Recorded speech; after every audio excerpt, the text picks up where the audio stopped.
Welcome one and all to the one-stop shop for your information from D&D to video games to school.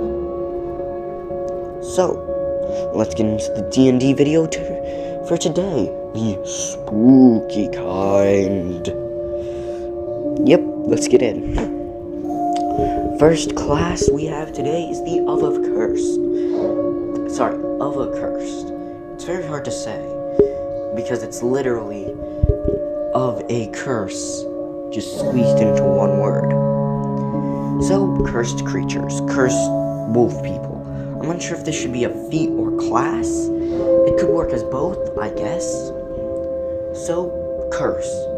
This is their curse, and how it works is pretty simple. If they're ever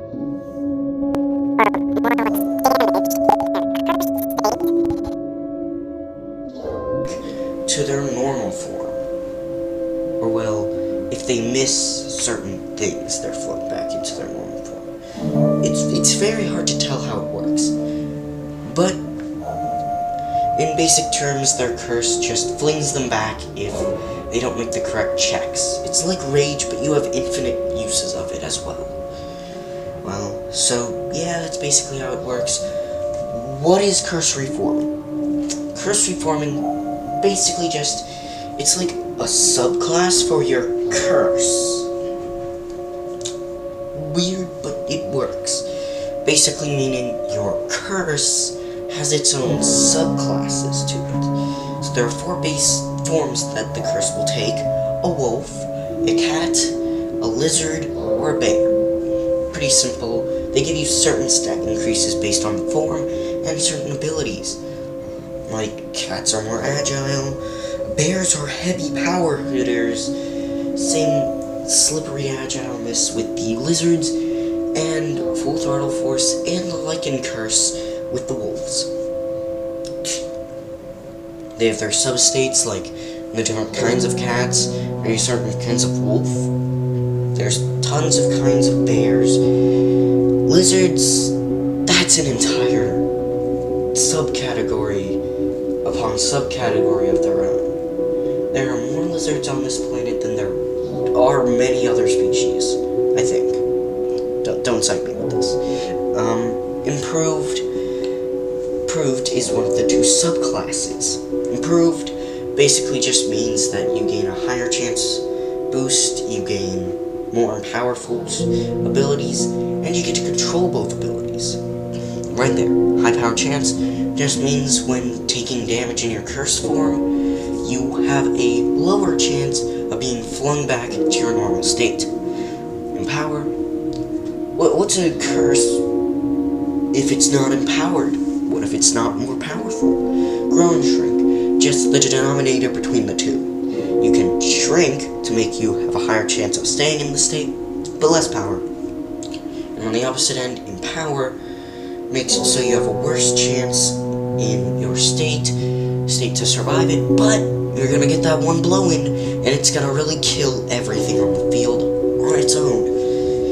Integration basically is the complete opposite. Instead of making your curse powerful, you make yourself more powerful. Cursed growth, you gain a small amount of your curse as well as one of the features that your curse has. Maybe you get that strength boost, maybe you get some other form of boost. Either way, pretty cool. Cursed spell. Well, you have a curse. What if you actually give someone else that curse? What if there's a spell that curse can come towards? Like, You know, I haven't seen many curses, so can't really say myself, but yeah. Curse augmentation allows you to augment yourself with your curse, as well as your curse with more powers. Augmentation allows you to grow you and your curse equally, and in separate forms. Shadow, Shade, Shatter. Pretty simple. There's a lot to talk about in this first one, but basically they're like the ghosts, but as a class. You can't really die because you're already dead. You gain these shadowy orbs that control your power. If you do die, you come back slower, and that's how cursed concentration works, and you will probably die. Look at that hit dice. So, shadow, shade, orb stuff, how does that work? Well, it's kind of like if Deadpool had an extra arm on hand to just pop back on, but it was any limb you wanted. So yeah, that's basically how it works. Deadpool has to regrow a limb. But what if he just pulled out an arm from space that he just created earlier, or a cut-off arm he had earlier, and just didn't pop back on and let it regrow? Oh, what if he just popped that old one back on? Pretty easy, right? That's basically how it's supposed to work. Incorporeal also uses this. Since you're gonna die a lot, having the ability to just dodge attacks is pretty nice. So it gives you a much higher AC, or maybe basically it's like legendary resistance. Subclasses, make it on your own time. I don't really have ideas for these subclasses. It's nice and all. The shade guy doesn't work as its own. Minion or super shadow. Basically it's the same kind of thing between these two subclasses here.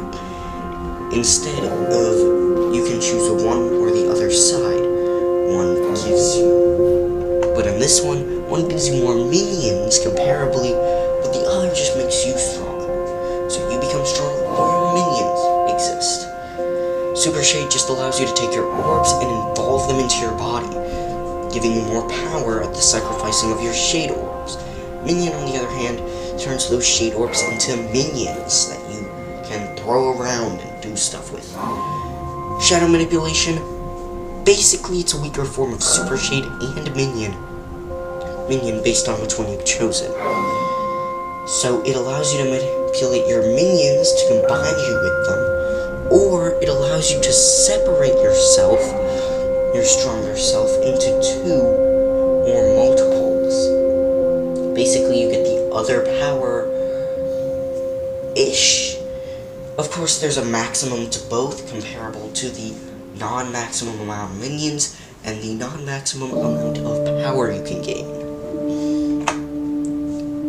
These are the races I've created: the Pumpkin Walker and the Cat. Cat, basically Black Cat, luck to non-luck thing, and of course you can't hold more powerful weapons. They'd be great wizards or sorcerers or spellcasters of some kind. Pumpkin Walkers, actually, their Vine Control is a bit interesting. Of course, it's spelled incorrectly. Probably should fix that, but they get a 15-foot extra movement, a grapple attack at a DC 13, or they have plus speed AC. They're like, so your bonus action being taken to do this, so yeah, you don't get a bonus action. I think Vine Control is pretty interesting. They could also have Fireball, because fire in the Jack-o'-lantern skull. Jack-o'-lantern head, I mean. It's pretty interesting. I like it a lot. And it could be funny just to have an cursed Pumpkin Walker. It goes from this normal pumpkin guy to a pumpkin guy who has this snout coming from his pumpkin, and his arms are just become more cool looking. It'd be really funny and interesting to look at. The Werebeast, one of the few monsters I've created. Werebeasts are pretty simple. They just have this system where most of their attacks and abilities are based on what subcategory they've chosen, or category they've chosen. Based on how you want to level them, they can have categories and subcategories. These are normal CR5. The reason why they're CR5 is because you normally find a group of them, and they are annoying. And I mean annoying. Because of their cursed bite, you could just get cursed out of nowhere. And they could also be really powerful naturally because of the stat increases they have. That's why all their stats are 10s. They haven't increased their stats yet. The Pumpkin Orchard, it's basically an idea where you have a pumpkin orchard, and all the pumpkins in said orchard come to life. This stat sheet isn't for all of these pumpkins, but instead for each one, Each one's a CR3. They have pack tactics, vine control, a bite attack, and claw attack. I didn't want to specify how their bite and claw attack worked. This was pretty obvious how they worked. Ready? They have the same vine control ability as their counterpart, race, and they have pack tactics, because everything needs pack tactics. Then there is a new subclass I've created, the Blood Sorcerer. Blood Sorcerer has blood manipulation. This power allows them to manipulate blood into their attacks. It does come at the cost of health. At level 6 they gain new meta magic, Vampiric Bite, pretty basic. When they shoot an attack, they could gain that amount of health back, or maybe a d6 if you're trying to be mean. Blood Alter. This means that each time they attack with their blood attack, it will grow their Blood Alter. Something like that. Where Blood Alter is like an AoE lasting attack, where they kill something, it grows. If nothing dies in it though for 5 turns, the Blood Alter does disappear.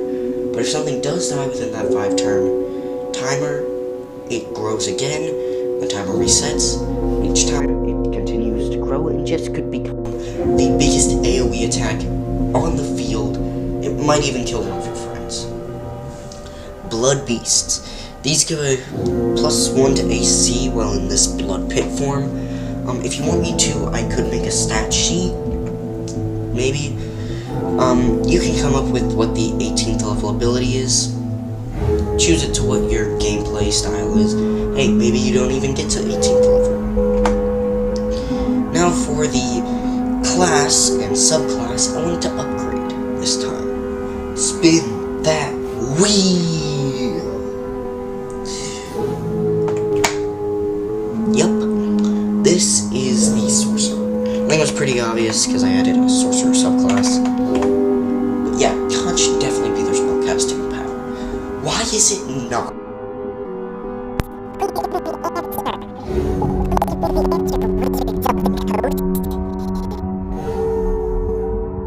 And I want it on a silver platter. So, Blood Flow. Basically, it gives them extra boosts of power.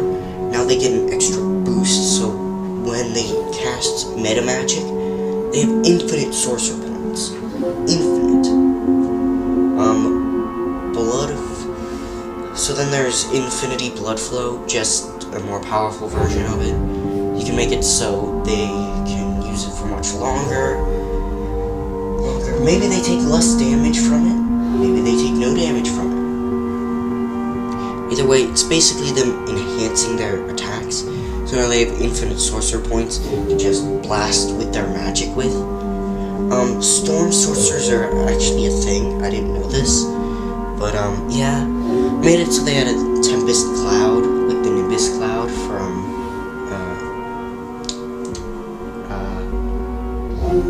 nope, not Lion King. Goku. Dragon Ball Z, right, yeah, that. Summoning Storm. This just allows you to summon a storm. Pretty easy. It could give you bonuses to your stats and powers, I guess. Pretty basic stuff. Thanks for watching till the end of the video, and time. Hope to see you the next time on the One Stop Shop.